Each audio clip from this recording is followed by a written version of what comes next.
Hello, and welcome to this clip looking at a leveled response question which covers the dehydration of an alcohol and also looks at percentage yield and also the method used to obtain a pure dry sample of a liquid. So starting with alcohol A, it's equimolar with alkene B, into which it turns when it's dehydrated. You see the water being removed. And it says a student carries out the reaction in equation 16.1 using 9.26 grams of alcohol A. They obtain a liquid reaction mixture containing a mixture of organic products and the acid catalyst. They purify the reaction mixture to obtain liquid alkene B with a percentage yield of 75%. Now, you can see I've highlighted the first part of the sentence where you're told what to do. Describe a method to obtain a pure dry sample of alkene B, and you need to calculate the mass of alkene B that the student produced.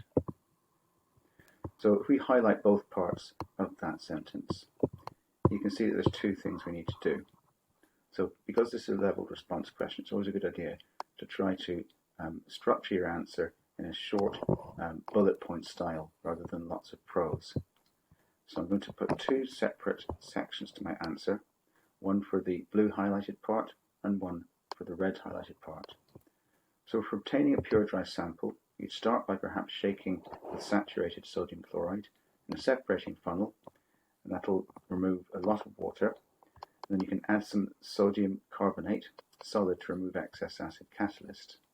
The fizzing that's produced will be the carbon dioxide that's evolved when the carbonate reacts with the acid. When the fizzing dies down, you'll know that the acid has been removed.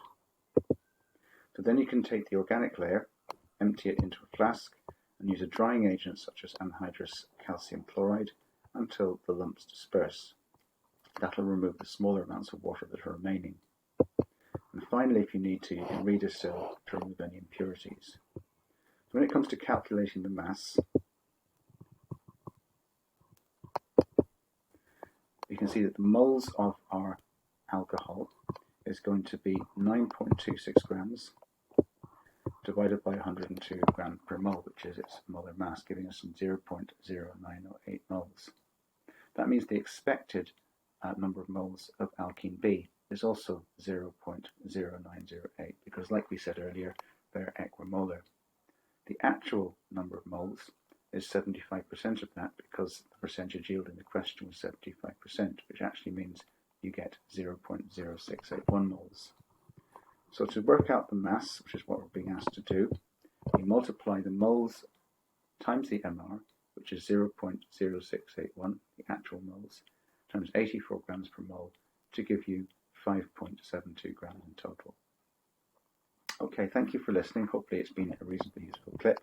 Until next time, see you soon.